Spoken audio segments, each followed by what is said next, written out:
Hello everyone, Dr. Victoria Skirbo here, speaking to you from the Seeds of Transformation Healing Center in Wareham, Massachusetts.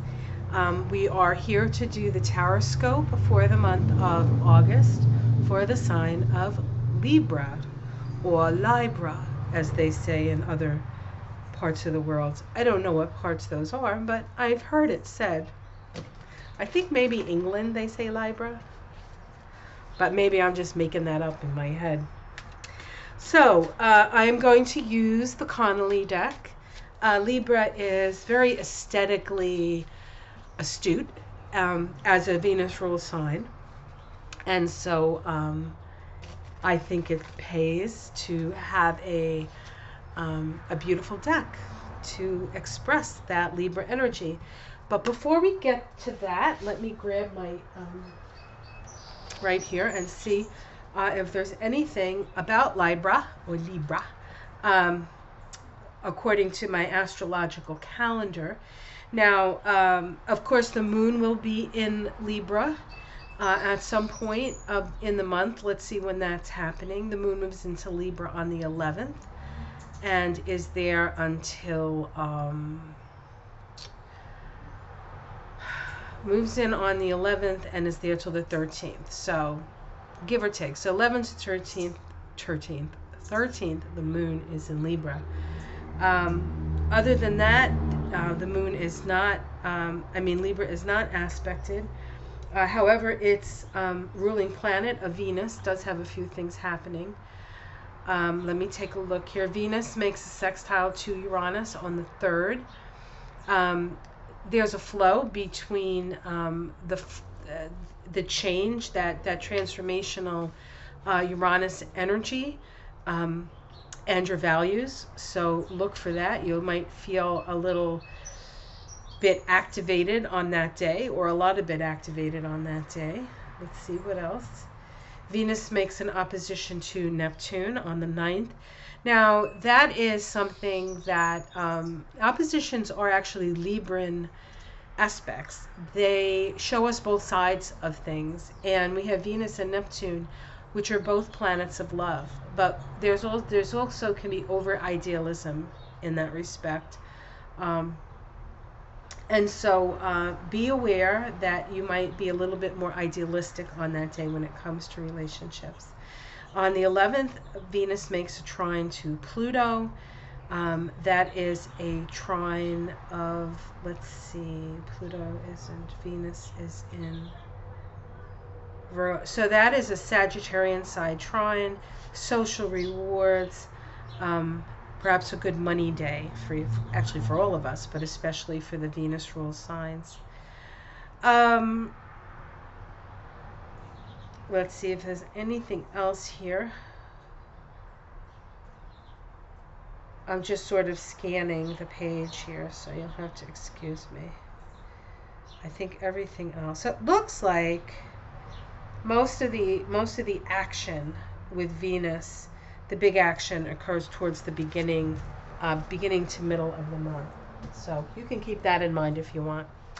Okay, I think I did. Well, let me just do it again. We'll do 3 more times here. Pretty sure I did it, but 1. Just shuffling.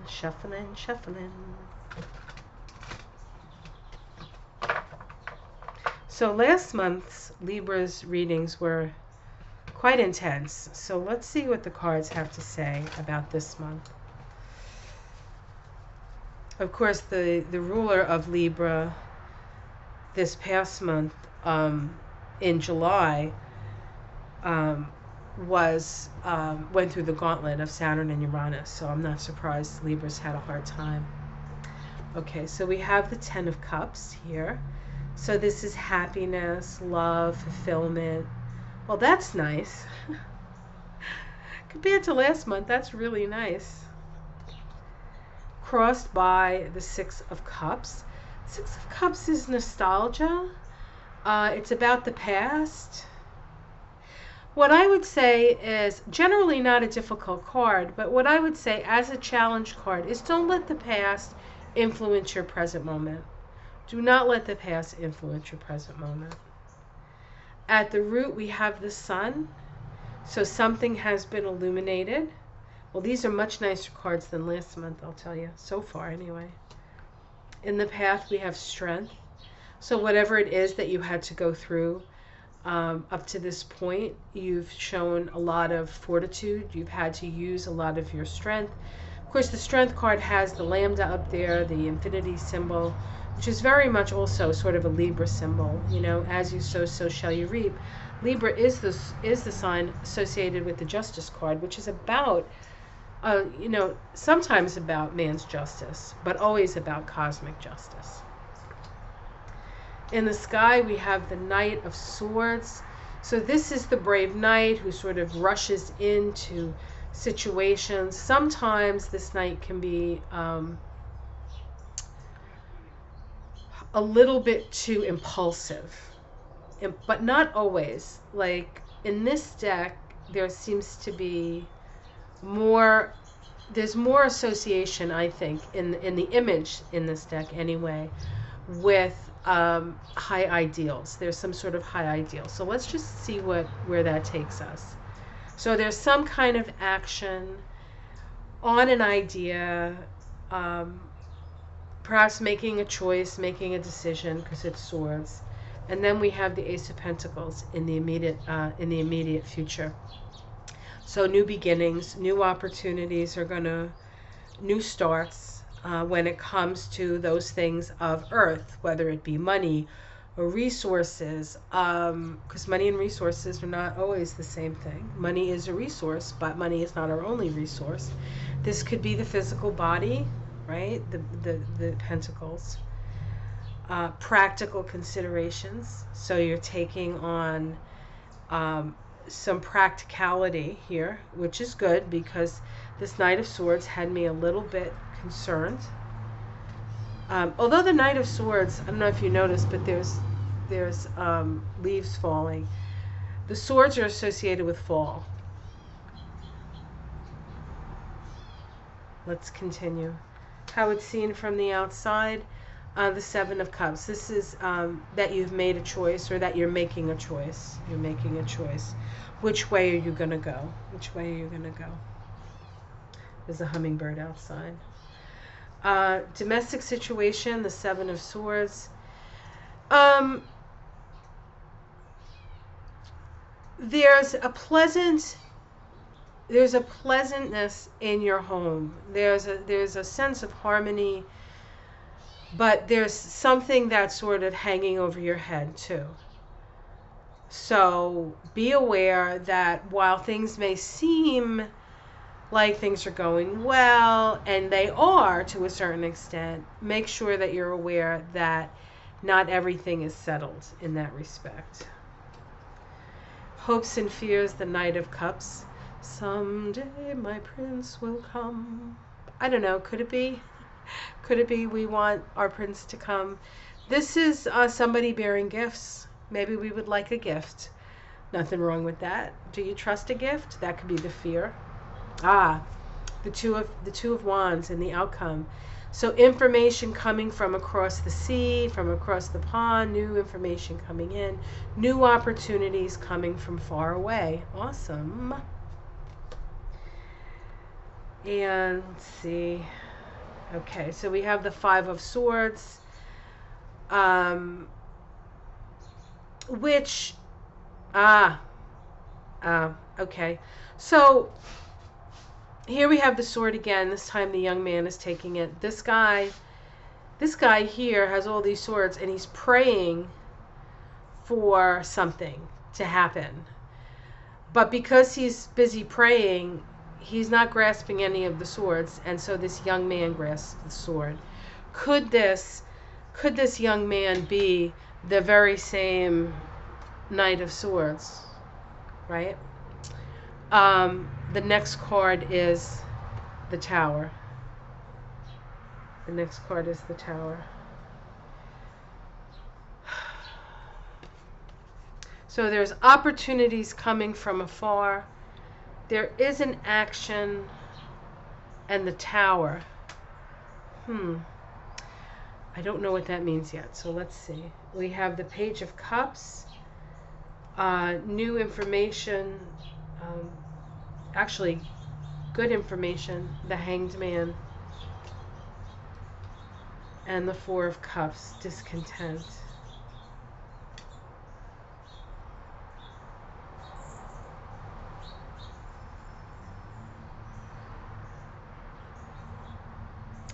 What I want to say about these cards,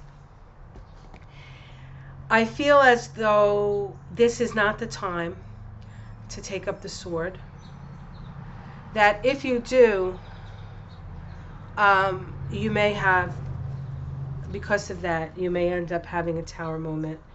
The underneath it all are these cups around discontent and offers of love, but the Hanged Man is there. So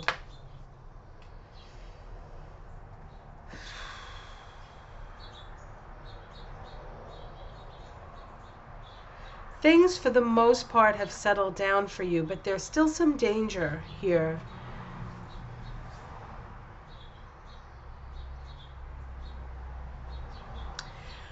Not that this is your general way of going about things, but any thoughts of revenge are not going to work in your favor.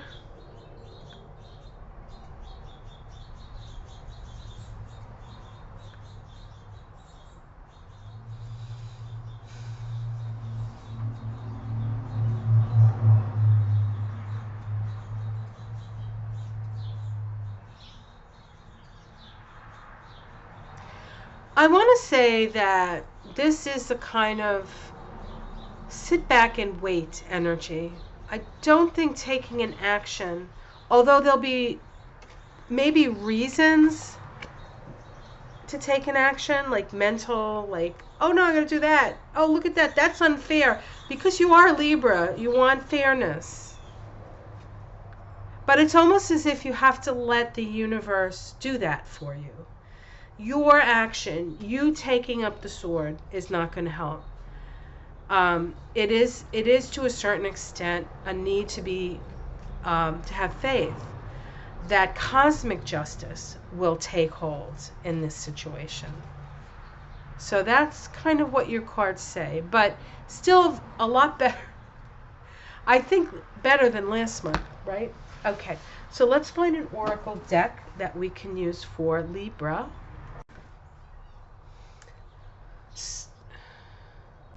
Okay, I'm back. I didn't know I was back. I was back, then I got off, then I'm back again. So, to stay within the realm of beautiful, because we're dealing with Libra, I'm going to use the Goddess Guidance Oracle cards. Oops, sorry. There we go. Doreen Virtue. No longer particularly virtuous in my eyes, but that's just me. She went from being the queen of oracle decks to, now super duper Christian, which is always scary to me. That's way scarier to me, generally. Maybe it was those past lives of getting burned at the stake or crushed under stones, because I was a healing gypsy girl. Past life memory, by the way. All right, so we're going to pick 3 oracle cards, and I want a little more elucidation on that tower and that the 5 of Swords, what that was all about. Let's get some further elucidation on that. What is that? What does that mean for? What does that mean for Libra? Solace. Bodies of water. Spend time near the water, such as a lake, river, or ocean, to recharge your batteries. That's interesting.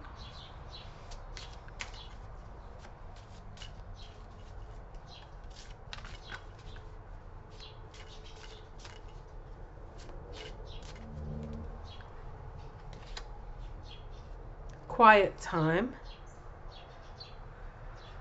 What does it say here? I'll just read it. Take some quiet time alone to rest, meditate, and contemplate. Okay. So both of those cards are dealing with just hanging out.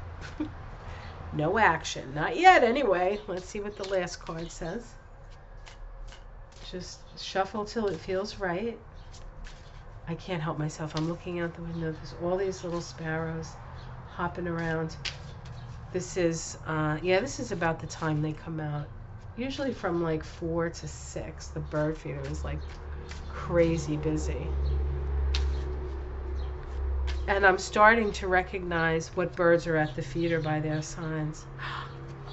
Leap of faith. Leap of faith.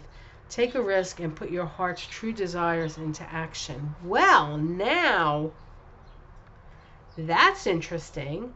Because it's like, quiet, quiet, leap.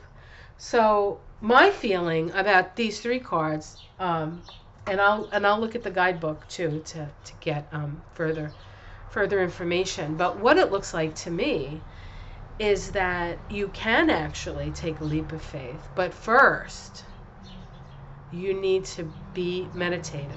So this, whatever action it is that you take, has to come from within you. Has to come from within you.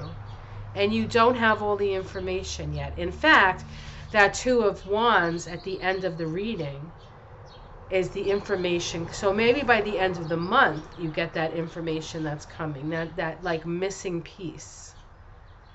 That missing piece.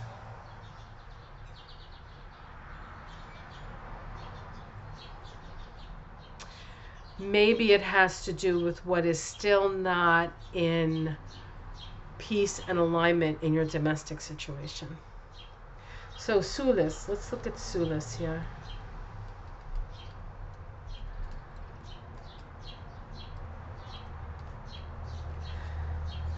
So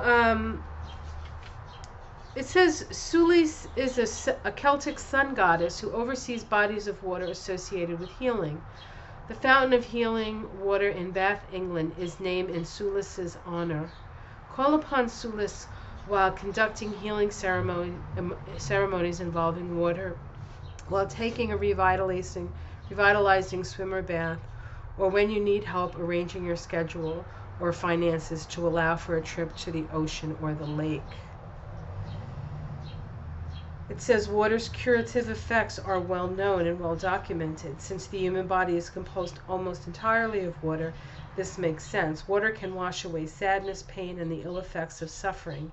Engage in purification rituals involving water more often, and you'll experience an upliftment in your spirit and outlook. Water's magical properties are amplified when you infuse it with your prayers and intentions. Whether you soak in a sea salt bath or bathe in the freshwater spring, you're sure to see a difference the water will make. The water will make. So this is really talking about a time of healing. A time of healing. Siege. I know I say it wrong. Let me see how it's pronounced. It's pronounced siege. I said it right. Boy, I'm good. The Gnostic goddess Siege is considered to be the great silence or void from which all creation sprang. Siege reminds us that the words create duality, and that in silence we find our true origin and self. Quiet is omnipresent power that gives birth to wisdom, just as the Gnostics hold that Siege is the mother of Sophia, the goddess of wisdom. Siege teaches that our roots are in the silent void of the universe, and that it's important for us to reconnect with silence regularly. Shh, dear one, quiet your mind, breathe and let go of words, worry, and plans. Go into that space of silence deep within you, that vortex of peace where the world doesn't enter. Now is the time to retreat into the silence and spend time alone. I'll lovingly help you rejuvenate and recenter yourself. Don't try to make any decisions just now. Just allow your mind to be at rest. You know soon enough when it's time for action, but for now, quiet your mind and rest. And then, of course, the last one is Ein. I don't know how it's pronounced. I will tell you, though. It is pronounced Anya. A-I-N-E, Anya. Don't you love the Celts? I think she's Celtic. That language, man. Huh.